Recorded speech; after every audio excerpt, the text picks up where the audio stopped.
बात जो अधूरी थी करते उसको पूरी है, ये ना समझे मजबूरी, ये सब बहुत जरूरी है। क्यों? क्योंकि ये सब ऐसे चीजें हैं जिनके बारे में आपका सामना हर एग्जाम में होगा, पूछा ही जाएगा चाहे जो कर लीजिए। अब हम बात करेंगे कि कौन से प्रावधान ऑस्ट्रेलिया से लिए गए हैं, इसके अलावा फ्रांस से क्या क्या प्रावधान हमारे संविधान में लिए गए हैं, और इसके साथ ही साथ सोवियत संघ से क्या लिए गए हैं। तो ऑस्ट्रेलिया के संविधान से प्रस्तावना की शब्दावली ली गई है।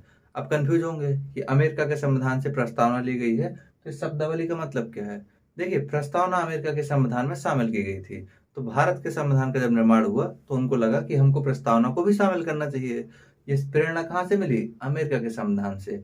लेकिन प्रस्तावना की जो भाषा शैली है, यानी जो लिखा गया है, वो कहाँ से प्रेरित है? ऑस्ट्रेलिया के संविधान से। तो पूछा जाएगा प्रस्तावना की भाषा किस देश के संविधान से ली गई है, तो ऑस्ट्रेलिया के संविधान से।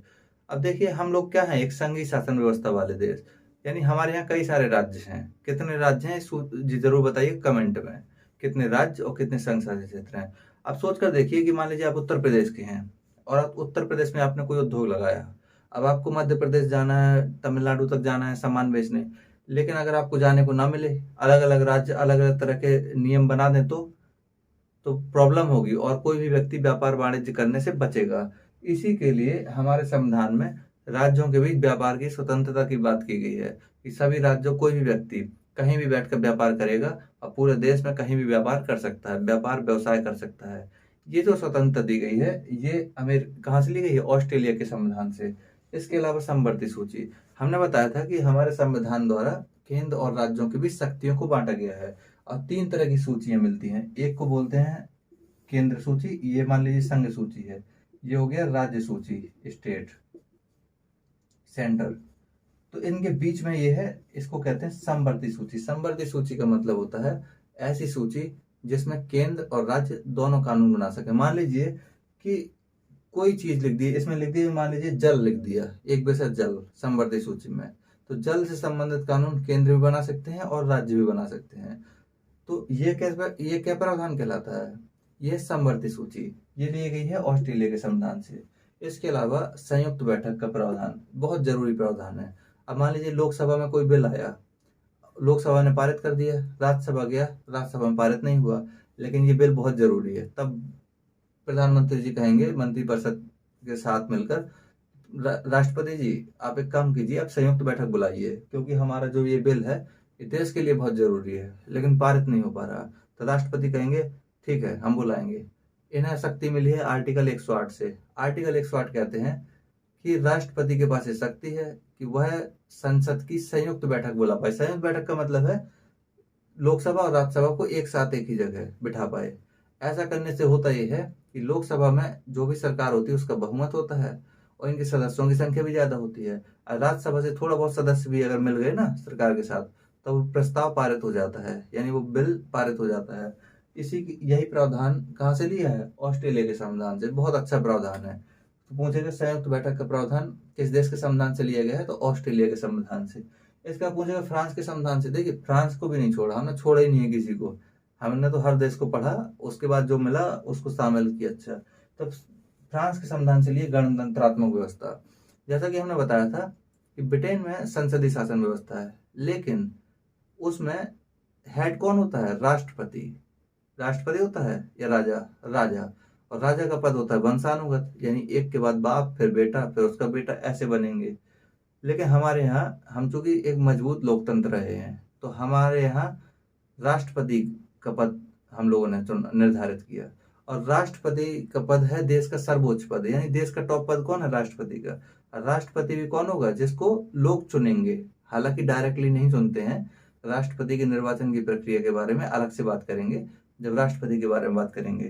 तो गणतंत्रात्मक व्यवस्था का मतलब होता है ऐसी शासन व्यवस्था जिसमें देश के टॉप पद पर बैठा हुआ व्यक्ति निर्वाचित हो, यानी चुना गया हो, ना कि वंशानुगत। ऐसा ना हो कि राष्ट्रपति, उसके बाद उसका लड़का राष्ट्रपति, फिर उसका लड़का राष्ट्रपति, ऐसा कुछ नहीं, बल्कि राष्ट्रपति भी चुना जाएगा। यही होता है गणतंत्रात्मक व्यवस्था। तो ये फ्रांस में थी, तो फ्रांस से हमने शामिल की। प्रस्तावना में स्वतंत्रता, समानता व बंधुत्व। जब प्रस्तावना पढ़ते हैं तो उसमें देखते हैं स्वतंत्रता, समानता और बंधुत्व, एक स्लोगन मिलता है। स्वतंत्रता का मतलब है कि हम क्या करेंगे, लोगों को ज्यादा से ज्यादा स्वतंत्रता देंगे। समानता, स्वतंत्रता ही नहीं देंगे, बल्कि देश में जो असमानता है ना उसको कम करने का प्रयास करेंगे। कोई भी नियम कानून बनाएंगे सभी पर समान रूप से लागू करेंगे। जाति पाति धर्म हैसियत के आधार पर भेदभाव नहीं होने देंगे। और जो हैसियत के आधार पर ऊंच नीच है गरीब अमीर की, उसकी खाई को कम करने का प्रयास करेंगे। कितना बढ़िया प्रावधान है। कहाँ से लिया? ये लिया गया है फ्रांस के संविधान से। यानी प्रस्तावना में स्वतंत्रता, समानता और बंधुत्व का जो आदर्श है, ये कहाँ से लिया? फ्रांस के संविधान से। इसके बाद आइए सोवियत संघ। देखिए सोवियत संघ जैसा आज कोई देश नहीं है। ये देश था एक समय, 15 देश मिलकर बने हुए थे एक संघ जिसको कहते थे सोवियत संघ। आज सब टूट गए हैं। आज इसी का सबसे बड़ा भाग है रूस। तो सोवियत संघ से भी हमने लिया है। सोवियत संघ के संविधान से हमने मौलिक कर्तव्य लिए हैं। अब देखिए हर कोई, आप घर में देखेंगे अपने अधिकारों की बात तो करेंगे कि मैं इस घर का बेटा हूँ इसलिए मेरा ये अधिकार है, मैं बेटी हूँ इसलिए अधिकार है। लेकिन जब बात करेंगे कर्तव्य की कि माता पिता की सेवा करो या फिर उनकी बात मानो, तो सब भूल जाते, कहते ये कौन याद रखे। यही काम देश के लिए भी जरूरी है। सोवियत संघ के संविधान में था अधिकार तो बात की बात है, पहले कर्तव्य, यानी आप देश के नागरिक हैं, इसके नाते आपको कुछ कर्तव्य तय किए गए थे, ये काम आपको करना ही करना है। ये कहलाते हैं मौलिक कर्तव्य। हमारे देश के संविधान में शुरुआत में शामिल नहीं थे। इनको एक संविधान संशोधन के तहत जोड़ा गया। कमेंट में बताइएगा किस संविधान संशोधन के द्वारा जोड़ा गया था। और एक समिति थी जिसकी सिफारिश पर जोड़ा गया था, उस समिति के बारे में भी बताइएगा। तो आर्टिकल 51 में ये प्रावधान दिए गए हैं हमारे संविधान में। प्रस्तावना में सामाजिक, आर्थिक, राजनीतिक न्याय। देखिए चूंकि सोवियत संघ में समाजवादी व्यवस्था लागू थी। समाजवादी का मतलब होता है कि समाज को ही प्रमुखता दी जाती है, समाज के लिए ही सरकार होती है मुख्य रूप से। तो ऐसी व्यवस्था में सामाजिक आर्थिक न्याय की बात की जाती है। यानी समाज में क्या होगा? समरूपता होगी, सभी लोग एक समान ही होंगे। साथ ही साथ सरकार सभी को, जितनी लोगों को जरूरत है उतनी चीजें उपलब्ध कराएगी।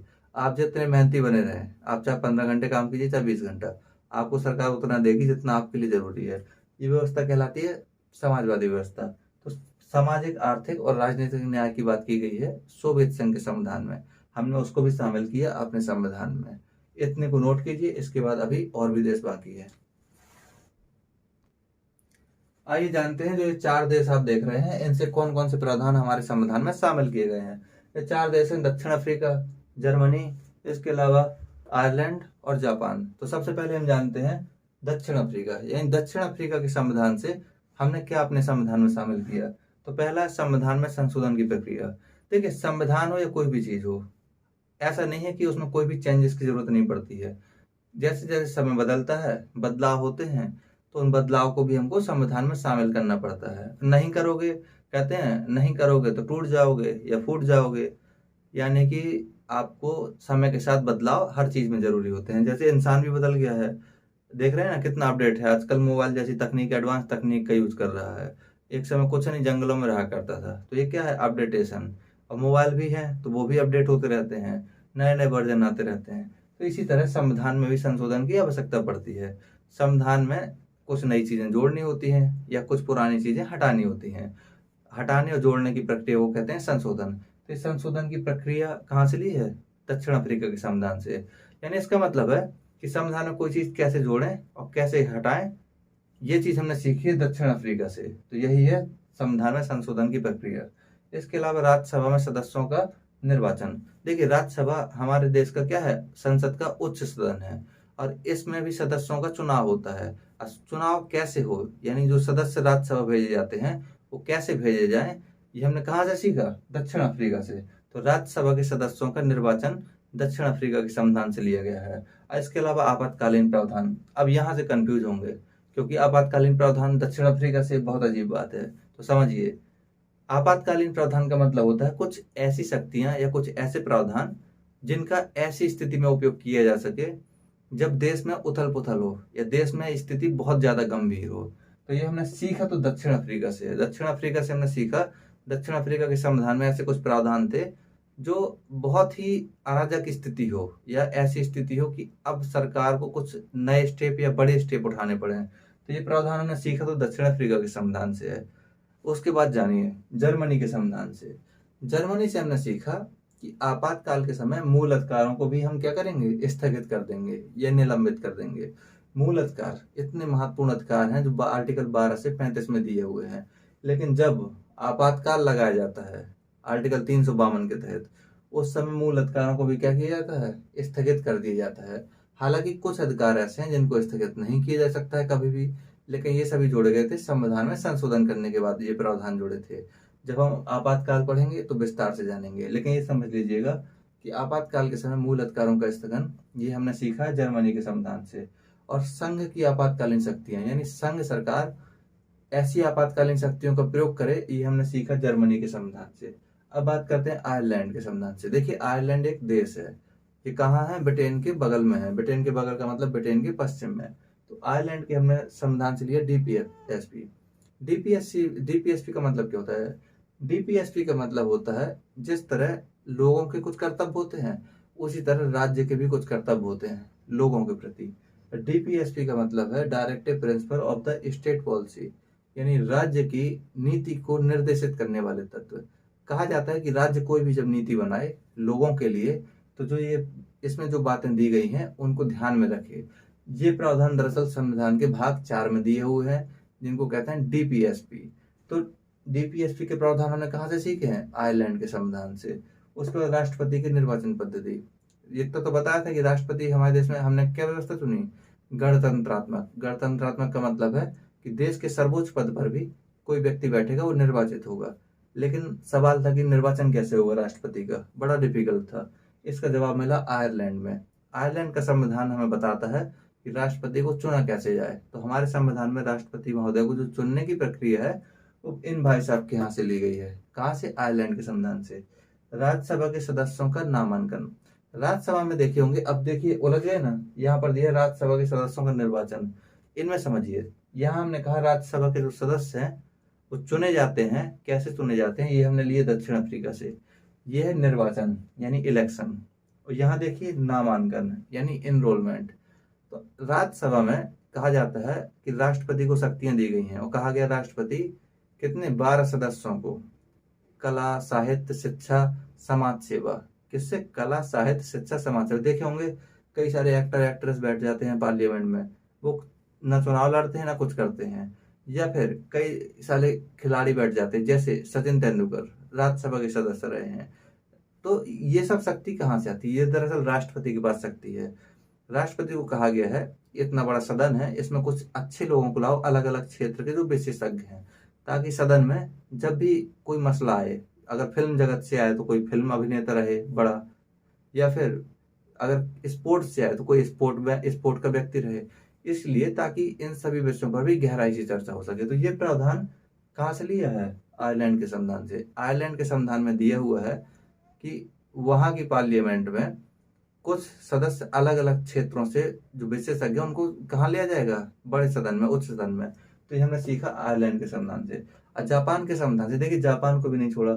जापान से हमने लिया है विधि की स्थापित प्रक्रिया या नियत प्रक्रिया। तो सवाल उठता है ये क्या होती है? देखिए विधि की नियत प्रक्रिया का मतलब होता है कि कानून कौन बनाता है हमारे देश में? पार्लियामेंट। तो कानून जो बना देगी, सब काम उसी के अनुसार होंगे। यानी कोई भी ये चेक नहीं कर सकता ये कानून सही है या गलत है, बल्कि कानून एक बार बन गया तो उस कानून में जो जो प्रावधान दिए हैं उसी को सही मानते हुए काम किया जाएगा। ये होता है विधि की नियत प्रक्रिया। हमारे संविधान में भी यही है। लेकिन माननीय सर्वोच्च न्यायालय ने अपने एक निर्णय में बड़ा स्टेप उठाया और कहा नहीं, हम इसको नहीं मानेंगे, बल्कि हम पालन करेंगे विधि द्वारा स्थापित प्रक्रिया का। विधि द्वारा स्थापित प्रक्रिया का मतलब होता है, अब न्यायपालिका यह भी देखती है कि जो कानून बना है वो एक नियत प्रक्रिया के द्वारा बनाया गया है या नहीं, यानी सही ढंग से बनाया गया है या नहीं, और यह भी देखता है कि वो कानून के प्रावधान सही है या नहीं। यानी ये डिसीजन देकर सर्वोच्च न्यायालय बहुत ज्यादा शक्तिशाली हो गया। और ये प्रावधान विधि की सम्यक प्रक्रिया कहलाता है, जो कि अमेरिका में है। तो हमारे संविधान में लिखा तो है विधि की नियत प्रक्रिया, लेकिन वास्तव में हमारे यहाँ पालन होता है विधि की सम्यक प्रक्रिया, जो कि अमेरिका के संविधान से है। ठीक है, तो उम्मीद करते हैं कि इन दोनों वीडियो को मिलाकर आपको ये समझ में आ गया होगा कि हमने दुनिया के संविधानों से क्या सीखा है, तब जाकर हमारा इतना बेहतरीन संविधान बना है। और इन जिन देशों से हमने सीखा है, इन देशों में से अधिकतर के संविधान ऑलरेडी फेल हुए हैं। तो सोच कर देखिए क्यों आखिर हमने सीखा। जो एक आपेक्ष लगाते रहते ना आक्षेप हमारे संविधान निर्माताओं पर, लोग कुछ लोगों से पूछिए तो कहेंगे अरे हम लोगों का अपना कहा है, वो तो सब कुछ बाहर से टीपा हुआ है, नकल की है। नकल नहीं कहलाता, ये कहलाता है बुद्धिमानी, कि आप दूसरे से सीखते हैं। क्योंकि आप खुद के ऊपर ट्राई करेंगे तो आपका जीवन कम पड़ जाएगा सीखने के लिए। इसलिए सबसे बेहतर होता है कि दूसरों से सीखें, अपने आप को बेहतर बनाएं। यही हमारे संविधान निर्माताओं ने किया। तो इस वीडियो में आपके पूरे प्रावधान समझा दिए गए हैं। बहुत बहुत धन्यवाद। अगले वीडियो में हम बात करेंगे सबसे महत्वपूर्ण टॉपिक, संविधान की प्रस्तावना की।